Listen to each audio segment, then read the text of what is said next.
Cybersecurity attacks. It's good practice to be aware of where your digital footprint is, as it helps to keep your data secure and you knowledgeable of who has and doesn't have your personal data. We have already mentioned dictionary attacks and brute force attacks.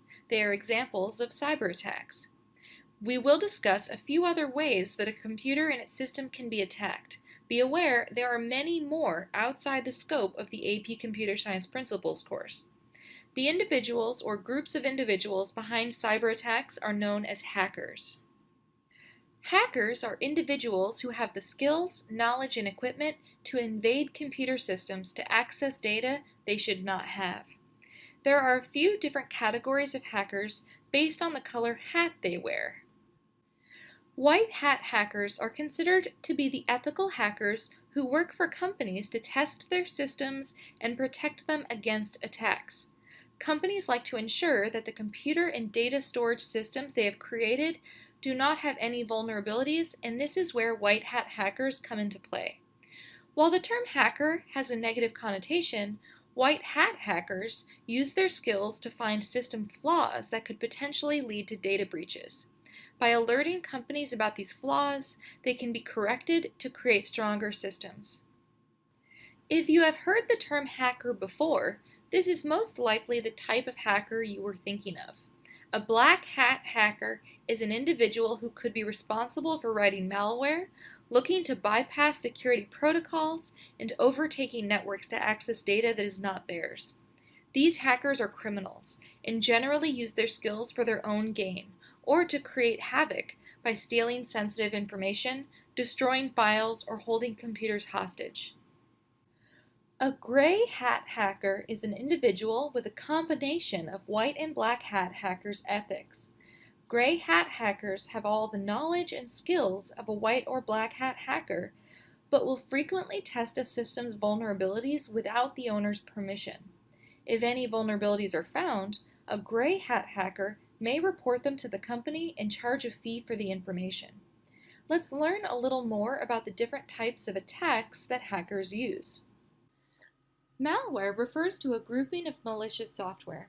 Examples of malicious software can include viruses, worms, spyware, or ransomware. Malware is an all-encompassing term that refers to a variety of different ways computer and computer systems can be attacked. The different varieties and the type of malware determine how the system is attacked. Untrustworthy and often free downloads from freeware or shareware sites can contain malware.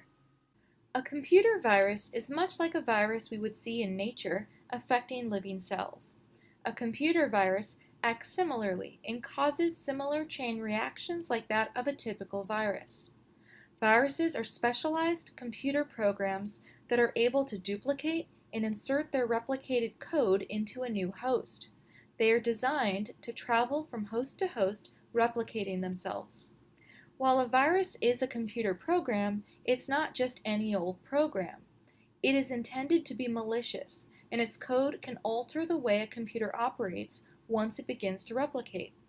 Typically, much like we see in nature, a computer virus will attach itself to a legitimate program that will carry the virus to its destination.